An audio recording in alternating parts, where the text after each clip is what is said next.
Të nderuar shikues, u rikthyem në studio me personalitetin e ditës për sot dhe temën për të cilën sot do të diskutojmë.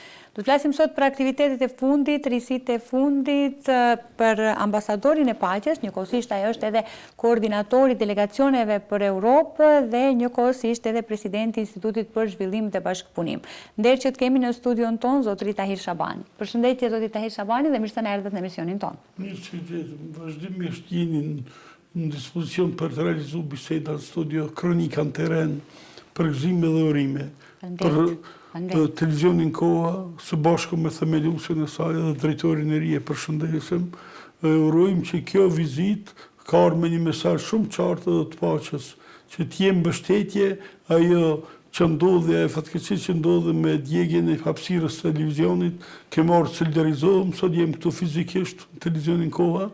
Përqellëm edhe mbështetjen e kryetarit të komunës së Arsit, zotit Nuhi Neziri, dhe të rektorit të universitetit, profesor doktor Jusuf Zeneli. Për këtë do mundohen, bojnë pa mundrën që të organizojmë edhe një vizitë, të shikojmë me televizionet partnere, të cilat janë në Zhenevë në Francë, që të bëjmë një vizitë dhe të shikojnë në mundësinë çfarë mbështetje do krijohet me logjistikë, me çështje teknike, me gjithë ato mundësi që të krijojnë, jemi mbështetje të televizionit, stafit juaj, për punën e juaj, kontributin e juaj, ku ka qenë një vlerë e shtuar e kombit shqiptar, një themelues, një transmetues i zërit të shqiptarëve para shumë periudhë televizioni i parë, edhe këtë do të reflektojë edhe institucionet nacionale, komunat e tovës, institucionet nacionale mediatike, të vinë mbështetje dhe të përkrajnë sa më shumë punën e juaj, kontributin e juaj në shërbim të qytetarëve. Sigurisht, qëllimi është pikërisht këtu të reflektojmë, të zbardhen rastet e tilla dhe sigurisht të ecim përpara me suksese të reja, ashtu siç thatë dhe ju në fillim. Të flasim pak për vizitën tuaj në Maqedoninë e Veriut, pra cili është në fakt qëllimi që jeni këtu? Shumë shpejti do vazhdoj me agenda preliminare akademike dhe diplomatike. Prioritet është Universiteti i Tetovës, pas vizitës së shkëlqyer nga rektori i universitetit, përshëndesëm stafin akademik, studentor, uroj që shumë shpejt të organizojmë një agendë akademike për vizituar institutin tonë, për të hapur një mundësi të bashkëpunimit në kuadër të programit Erasmus dhe shkëmbim përvojash si për stafin akademik, edhe atë administrativ dhe studentor. Kjo është një sfidë që pranvera 2025 të fillojna me programe me smirë me periudat e kaluar që ka ndodhur para 5 vite dhe 10 vite, po të shikojmë para drejt Bashkimit Evropian. Edhe kjo është një kontekst, një vizitë shumë interesante. Menduam së shpejti pas vizitës në Zhenevë të rektorit, që do jetë sigurisht edhe kryetari i komunës të Arsës për bashkëpunim me komunat franceze, që ka filluar një periudhë e mirë, kontaktet e mira e kemi realizuar gjatë janarit në Francë me zotin Nuhi Neziri, tani do jetë një vizitë e përbashkët. Po në kodër kësaj vizitës do bëjmë pa mundrën që të jetë pjesë e agendës diplomatike, akademike, edhe mediatike, edhe televizioni Koha. Do të gjithmonë që vini në Maqedoni keni ndonjë risi ose ndonjë veçanti, ndonjë aktivitet të veçantë. Cilat ishin aktivitetet që keni parapar gjatë agjendës tuaj tani në vendim?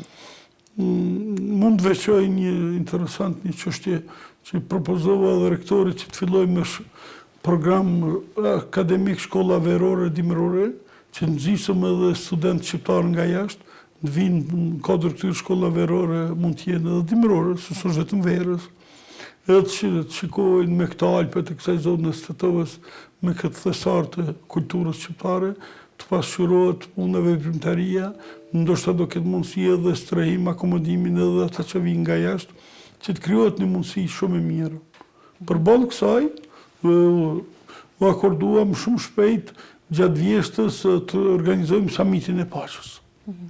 Do jetë me partneritet Universitetit të Tetovës, së bashku me rektorin stafin akademik, dhe do kërkojmë të jetë partner edhe një komunë shqiptare, dhe heqën nga shqiptarët, kemi mirë kuptim dhe kemi bashkëpunimi ynë me komunet e Arsës, do thëllohet dhe do jetë edhe ata si partner për organizimin e samitit të radhës që kemi vendosur të jetë në Tetovë. Me Universitetin e Tetovës vazhdon bashkëpunimi juaj, apo jo? Do të keni kështu bashkëpunim edhe në të ardhmen? Sot keni takuar dhe vetë rektorin e këtij universiteti. Për çfarë keni diskutuar? Faleminderit, pyetje shumë interesante dhe kronologjitë e pyetjeve juaja neve na motivojnë për të shprehur mendimin tonë të diplomacisë kulturore, filozofike dhe akademike. Sot ishte interesant tema që u diskutu se gjatë muajit do jetë asambleja vjetore e organizatës botërore të shëndetit. Me qenë se do jetë një kampus i shkëlqyer për mjekësi, infermerie dhe mjekësi, do kërkoj që në dekoni Fakultetit Mjekësisë e Infermerisë, së bashku me rektorin, të shikojnë mundësinë edhe disa nga studentë të vinë në kuadër të asamblejës vjetore të punimeve të organizatës botërore të shëndetësisë, të jem kontakt me profesorë me nivele reputacion ndërkombëtar dhe të krijohet një bashkëpunim në kuadër të Kombeve të Bashkuara dhe bashkëpunimit akademik universitar, duke trajtuar patologji të ndryshme të mjekësisë dhe të ofruar mundësi edhe stafit akademik universitar. Kurse në Kosovë vini me aktivitete të reja, me bashkëpunime të reja, me qenë se jeni tani në Maqedoni, por megjithatë ishit edhe në Kosovë në vendlinjën tuaj. Çfarë të reja sjellni nga andej? Vendlinja ime janë tani troj shqiptare. Unë shumë e vërtet i lindur në Kosovë, me frymëzim dhe çështje shqiptare kombëtare, jem frymëzuar nga Tirana, nga Tetova, nga Troja shqiptare, nga Frizoj, një qytetërim ku kam kalu pjesën e rinisë, po mas pak të gjindëm në vendlindjen. Mas shumë që lëvizë zonat të ndryshme, nga Kosova po përgatisëm edhe për komunën e Vitis, po përgatisëm një vizit në Londër, të krijojmë mundësinë e bashkëpunimit me ato komuna britanike, të krijohet edhe një kapitull i ri për Kosovën ndardane. Për sa i përket çështjeve tjera, ne presëm shumë që me stafet akademike në Prishtinë, Mitrovic, në Pej, edhe në Prizren, startojnë sa më parë me vizita dhe shkëmbim përvojës me universitetet franceze. Për balë kësaj, e kemë program edhe me firmos një memorandum me Asociacionin e Komunave të Kosovës.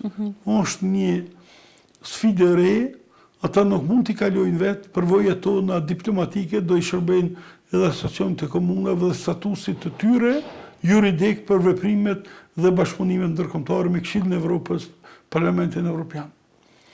Për balë kësaj, pastaj kemi edhe pak tema, kemi edhe disa tema të rëndësishme që duhet të kërkojnë nga legislacioni i radhës pas konstituimit të Kuvendit të Kosovës me 16 prill, do kërkoj Komisionit për Drejtësi dhe Kushtetut, çështjet ligjore që të ndihmohet reforma tek KQZ-ja, kodi zgjedhor, ligji për zgjedhjet në Kosovë do të ketë një reformë thellë, do të reflektohet, do të caktohet, do të ndryshohet ajo çështje që mes të jenë mërgata përmes listave të subjekteve politike, po të caktohen 3 në Evropë, 2 në Shtetet Bashkuara të Amerikës, 57 deputet nuk humbas Kosova as mërgata.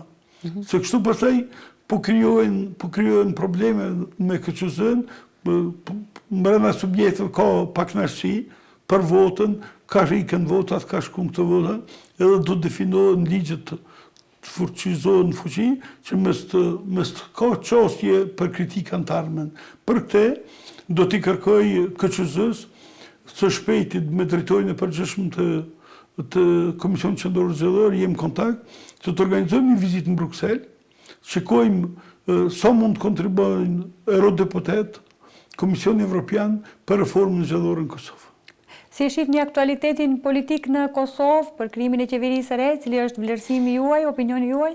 Për mua është me rëndësi që në kuadër qeverisë bëj apel tek votuesit e Kosovës dhe ata që do vinë në Kuvendin e Kosovës të reflektojnë shumë për cilin program qeverisë do ta votojnë. Në radhë të parë, hapësirë kanë mjaft që të bëjnë një koalicion përbashkë shqiptarët.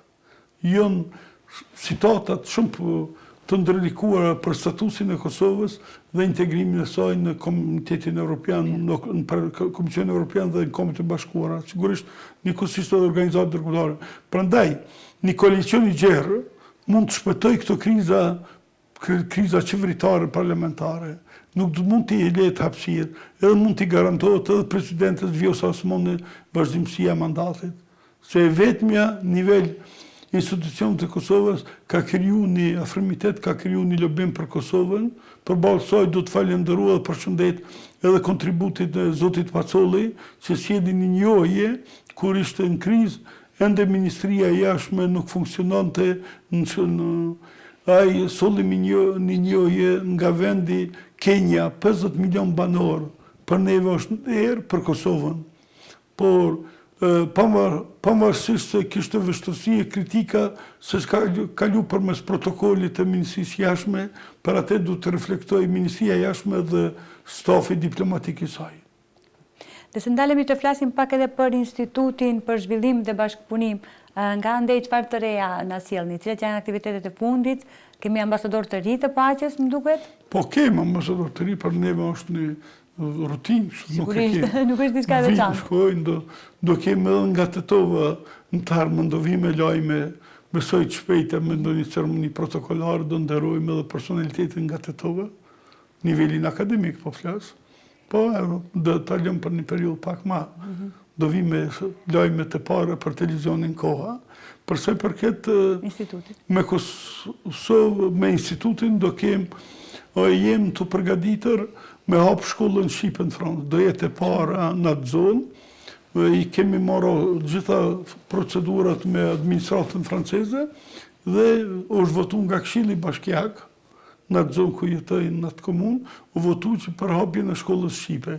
Kjo është një lajm i mirë, uroj që ata në zonë sa shqiptarë që janë për kolegje, shkolla fillore, të krijojnë mundësinë me shkollat nga Tetova, nga Prishtina, nga zonat të ndryshme shqiptare, të krijojnë mundësitë e binjakëzimit, se vetvetijo në zonë sa të krijojnë nxitin, bëjnë nxitje tek prindrit tek arsimtar, edhe krijojnë këto binjakëzime vllazërore për bashkëpunim me shkolla. Nuk është vetëm gjuha e letërsia shqipe të mësohet nga fëmijët shqiptarë, po përmes saj të kalojmë edhe mesazhin e paqes. Sigurisht, kjo është ajo që ju bëni apel gjithmonë, mesazhin e paqes për ta promovuar paqen në botë. Edhe vazhdimisht, nëse vjen një mësuese e parë që do fillon, ai me vërtet do jetë ambasador i vullnetit mirë. Sigurisht, po. Pastaj do kemi një mundësi, do krijojmë një bord me nivel arsimtarësh, që nëse për të koordinuar, do koordinojmë me arsimtarë të cilët funksionojnë edhe në Zhenevë, të jemi konform Ministrisë së Arsimit dhe Shkencës së Kulturës nga Prishtina dhe Tirana. Abetarët më kanë ardhur ka 2-3 muaj, po komplet procedurat që startojnë, besoj deri në muajin maj do filloj me paralelit e para në gjuhën shqipe. Nëse haruam të shtojmë diçka tjetër për aktivitetet e tjera të cilat nuk i përmendëm më herët, apo i përmendëm të gjitha? Këtu po shoh si ftonin nga njerë autor, ftonin botus, edhe ne për letërsinë, për bibliotekat, do fillojmë me Universitetin e Tetovës, jo është përgatitur një kontingent afër mbi 3.000 ekzemplarë letërsi, enciklopedi fjalor. Me këto do ta ndihmojmë Universitetin e Tetovës me një donacion që është ka kontribuar një presidenti i Parlamentit të Gjenevës, zëvendës presidenti i institutit, miku jonë dhe i televizionit Koha, Erik Levra. Tani vetëm ka fillu kontingenti, jem të përgatit, edhe ne na fut në punë fizike, kështu mi përgatit, mi rëndit, mi selekcionu, mi klasifiku, po më përgatisëm edhe do përfitojnë këtë donacion. Është një premtim që kemi dhënë kryetarit në Hiniziri komunës së Të Arsës, do përfitojnë edhe shkollat e Të Arsës për bibliotekë. Do mundohem ta pasurojmë edhe bibliotekën e komunës së Të Arsës. Shumë e bukur. Le të themi porosia për në fund, gjatë gjithë kohës dhan porositë të ndryshme dhe mesazhe që kanë të bëjnë me promovimin e paqes në botë, që është dhe misioni juaj si ambasador i paqes dhe njëkohësisht si koordinatore dhe si presidenti i institutit. Çfarë porosie do kishit për shikuesit, për qytetarët e Tetovës? Për qytetarët e Tetovës uroj mbarësi, shëndet, mirënjohje për kontributin në kushtet e vështira, që të ndërpejnë rrugët e migracionit e lëvizjes në Evropë, se në Evropë është stabilizimi kohë vështirë. Mund dalim për një periudhë të shkurtë, për leje qëndrimi afatgjatë, ka procedurat vështira, të mbajnë vendet e punës, të respektojnë familjarët e tyre, edhe bëj apel të tolerancë në familje, barazia gjinore, respekti për fëmijët, të shoqërojmë deri në moshën madhore, të shëndeti, morali, siguria e tyre në shkolla. Bëj apel tek forcat e rendit që të kenë kujdesin me stafet akademike dhe shkollat e mesme dhe fillorët për kujdesën për fëmijët, dhe prindit kanë një përgjegjësi madhore, korrespondenca mes prindve dhe shkollave tjetë primare, tjetë një shkëlqyere, nga aty shifen edhe rezultatet se nga kjo qendër e shqiptare kanë dalë ministra, kanë dalë deputet, profesor, pedagog, doktor shkenca, kirurg, kardiolog më shpëtu njeriu. Do thënë nga gjitha sferat e shëndetit, edhe solidarizohem edhe me zjarfikset, mbrojtjen civile, se një incident i tillë ajo që ndodhi ishte të merr televizionin koha, edhe që të zbardhet kjo situatë dhe shpërblen dhe shteti të merr përgjegjësitë e veta për domosproblem, për çështjet civile dhe këto incidente që kanë ndodhur, shpërblet kontributi juaj, i stafit juaj dhe domosproblem t'i kthehet edhe televizionit koha, që të vazhdoj, uroj që gjatë kësaj vere zgjerohet televizioni koha, as më shumë edhe me studio, me stafin akademik, se ju keni mbajtë dhe përmbani festivalin e parë shqiptar, festivalin Bleza, edhe përmes festivalit jeni kanë qenë gjithë një dëshmi e integrimit shqiptarëve edhe mesazhet të paqes dhe mirësisë dhe kulturës shqiptare. Dhe Shabani, faleminderit shumë që ishi pjesë e emisionit tonë dhe që na nderuat. Ishte nderë, kënaqësi. Ju faleminderit e mirë se vini, do të na vini besoj në Gjenevë. Faleminderit edhe një herë. Të nderuar shikues, ishte kjo pjesa me personalitetin e ditës dhe temën e ditës së sotme. Ju vazhdoni të qëndroni dhe më tutje me programin ton, do të rikthehemi vetëm pas pak në pjesën e fundit të emisionit.